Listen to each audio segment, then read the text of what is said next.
দুঃখিত, তোমাদের ভিডিওটা কেটে গিয়েছিল, তাই আমি ভিডিওটা দুইটা অংশে তোমাদেরকে আপলোড দেব।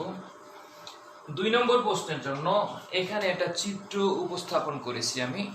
চিত্রটা একটু দেখে নাও। পদার্থবিজ্ঞানে এরকম চিত্র দিয়ে তোমাকে সব কিছু কি শো করতে পারে, অনেক কিছুই দেখা যাবে, তুমি চিত্র দিয়ে বুঝে নিতে হবে। তো এখানে দেখা যাচ্ছে পি একটা বৃত্তাকার একটা দাগ দিয়েছি আমি।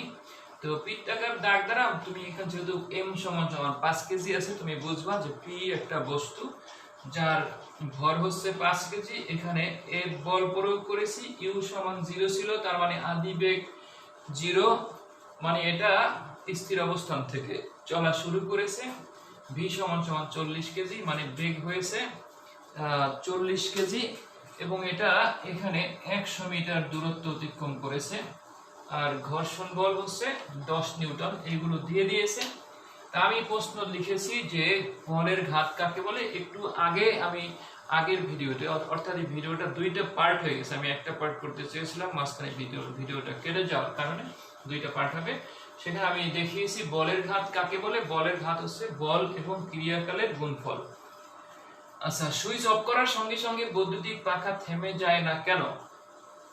এইটা আমি তোমাদেরকে যখন এই চ্যাপ্টারটা শুরু করেছি জড়তা পড়িয়েছি, সেই জড়তার ভিতরেই আমি তোমাদের জন্য উপস্থাপন করেছি, যে এরকম এক্সাম্পল উপস্থাপন করেছি। তারপর আমি আবার বলে দেই এটা হচ্ছে জড়তার কারণে। কেমন জড়তা, আবার জড়তা কি এই কথাটি লিখতে হবে। বস্তু যে অবস্থায় থাকতে আছে বা যে অবস্থায় থাকে চিরকাল, সেই অবস্থায় থাকতে চাওয়ার ইচ্ছা বা প্রবণতাকে বলা হয় জড়তা। এবং জড়তা দুই প্রকার, এটা হচ্ছে গতি জড়তা আর স্থিতি জড়তা। আর এটা হচ্ছে গতি জড়তার জন্য, মানে গতিশীল বস্তু যে কারণে গতিশীল থাকতে চায় তার নাম হচ্ছে গতি জড়তা।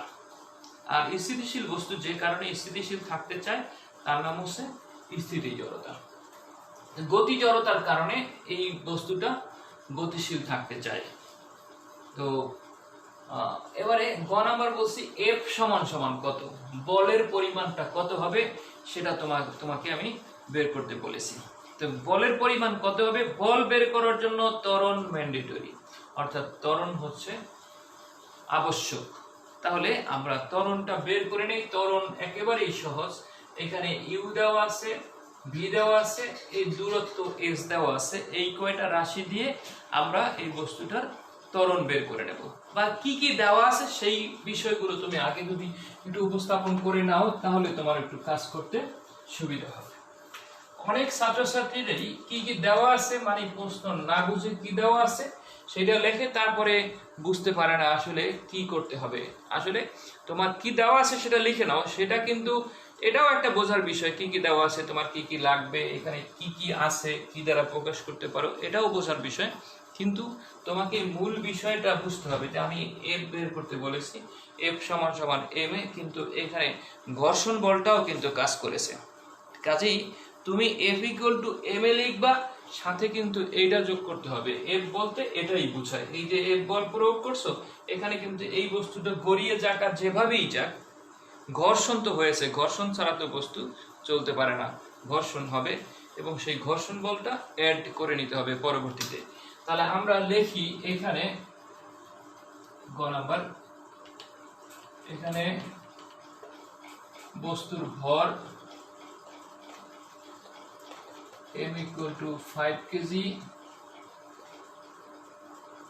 আদিবেগ u equal to 0, শেষ বেগ v equal 40 metre per second, আর দূরত্ব s equal 100 মিটার। ঘর্ষণ বল এটাকে তুমি FC দ্বারা বা FK লেখো, কত 10 নিউটন। তুমি লিখবা F সমান সমান কত। তো F বের করার জন্য আমি একটু আগে বলেছি তোমাদেরকে A বের করে নিতে হবে। যদি লেখো, আমরা জানি এ বের করবা কিভাবে? ত্বরণ তোমরা জানো, ত্বরণ a সমান v minus u by t, কিন্তু এখানে তো t দেওয়া নাই, কাজেই তুমি ওই সূত্র ইউজ করতে পারবা না। এবার তোমার গতি সূত্র ইউজ করতে হবে। সে গতি সূত্র হচ্ছে গতির সমীকরণ ইউজ করতে হবে।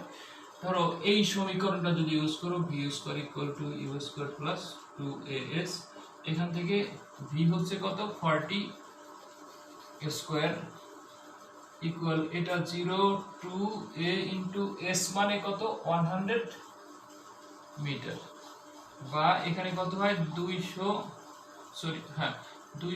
a সমান সমান এটা 1600, তার মানে a ইকুয়াল টু কত ভাগ করো 8 মিটার পার সেকেন্ড স্কয়ার। এটা তোমরা ত্বরণ বের করলা। এবার তোমরা লিখবা যে আমরা জানি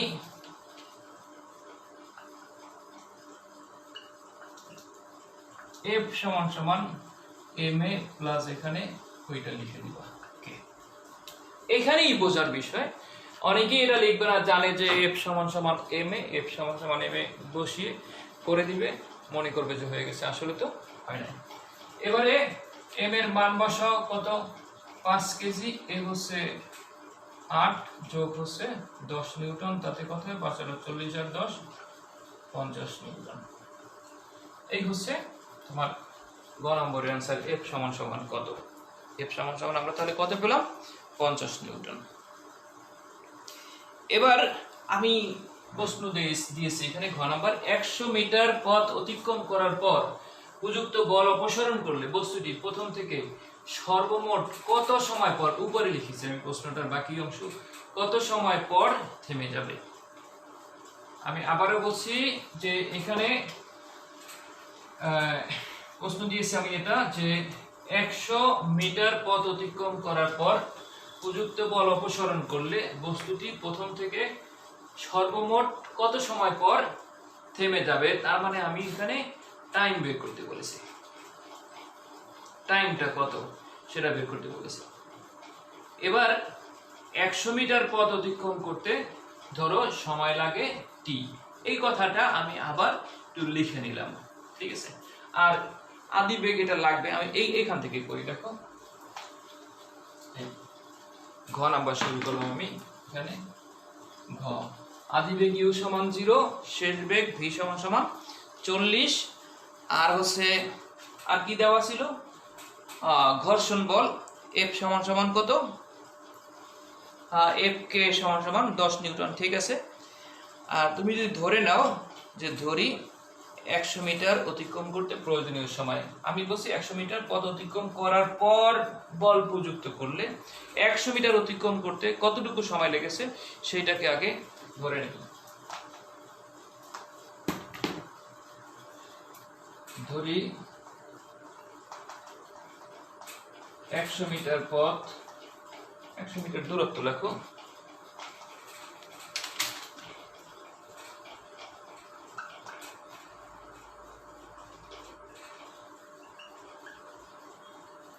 অতিক্রম করতে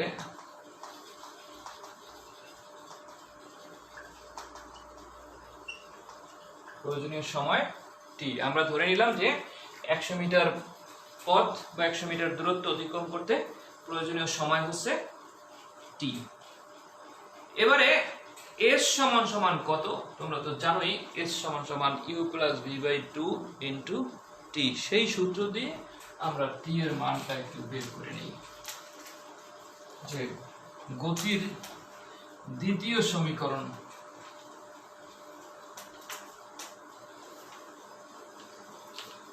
দেখো আমরা জানি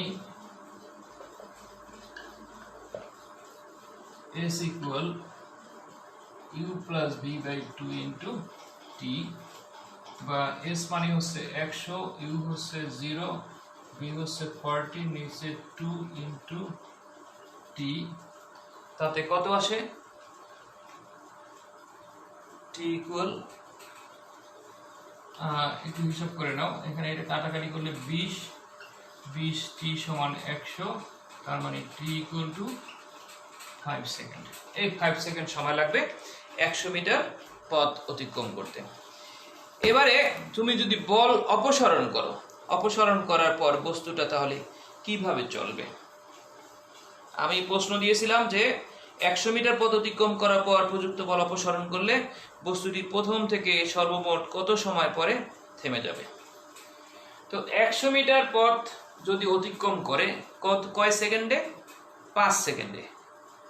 তাই এবার বল অপসারণ করার পর বস্তুটা কোন বেগে চলবে মনে রাখবা। বল অপসারণ করার পর তুমি মানে বিষয়টা হচ্ছে যেমন গাড়ির ধরো যদি চলে বল অপসারণ করার পর দেখা যায় যে ওটা সুষম বেগে চলতে থাকে।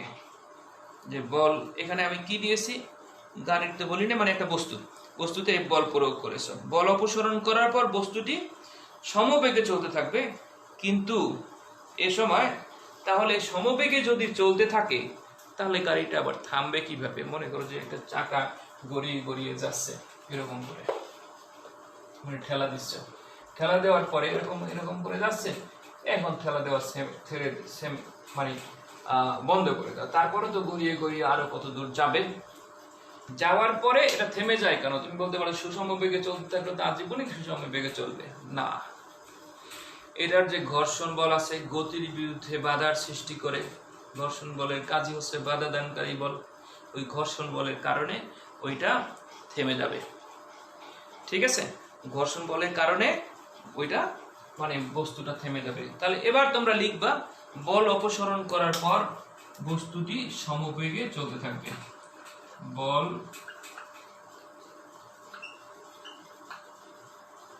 অপসারণ করার পর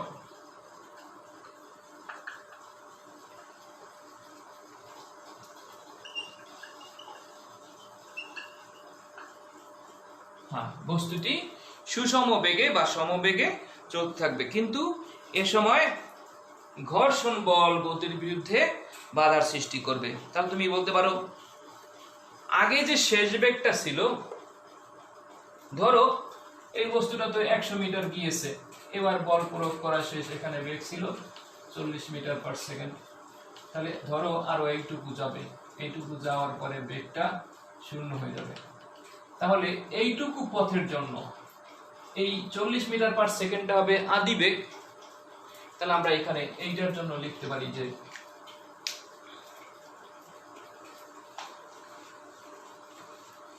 এইটার জন্য সমবেগে চলতে থাকবে। এবার লিখবা এবং এই ক্ষেত্রে আদি বেগ সমান সমান পূর্বের শেষ বেগ। আগে যে শেষ বেগটা ছিল 40 মিটার পার সেকেন্ড, এইটাই হবে আদি বেগ। তাহলে এটাকে লিখছি 40 মিটার পার সেকেন্ড। তার মানে ইউ সমান সমান এবার ধরবা 40 মিটার পার সেকেন্ড। আমি আবারও বলছি, এবার ইউ সমান সমান কত ধরবা? 40 মিটার পার সেকেন্ড। আমি এই জন্য ইউ ভি না ধরে আমরা লিখলাম therefore u1 equal to 40 metre per second, v1 equal to হবে 0। v1 টা কত ধরলাম? 0, কারণ এবার বস্তুটা তো থামতে হবে, এর জন্য v1 সমান সমান 0 লিখছি। আর টাইমকে লেখো t1 equal to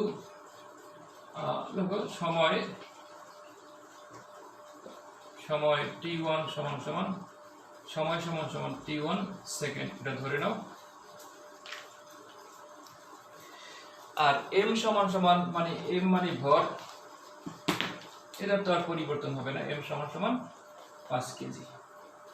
এবার আমরা টাইমটা বের করে নেব। আর এখানে ঘর্ষণ বল কত? এখানে কিন্তু ঘর্ষণ বলটাই ক্রিয়া করবে। তোমরা জানো যে ঘর্ষণ বল F কে সমান সমান -10 নিউটন। ঘর্ষণ বলটা দেওয়া আছে, ঘর্ষণ বল F সমান সমান F কে ধরলাম, F কে সমান সমান -10 নিউটন। এবার F কে সমান সমান কত? F সমান সমান m এ। আমি যদি লিখি F কে সমান সমান m a, এর পরিবর্তে v1 u1 বাই t1, বা F কে এর মানটা তুমি জানো, আমরা t1 এর মান বের করব। t1 কত? m into v1 u1 by F কে। এবার শুধু মান বসাও, m এর মান বসাও, v1 এর মান বসাও, u1 এর মান বসাও।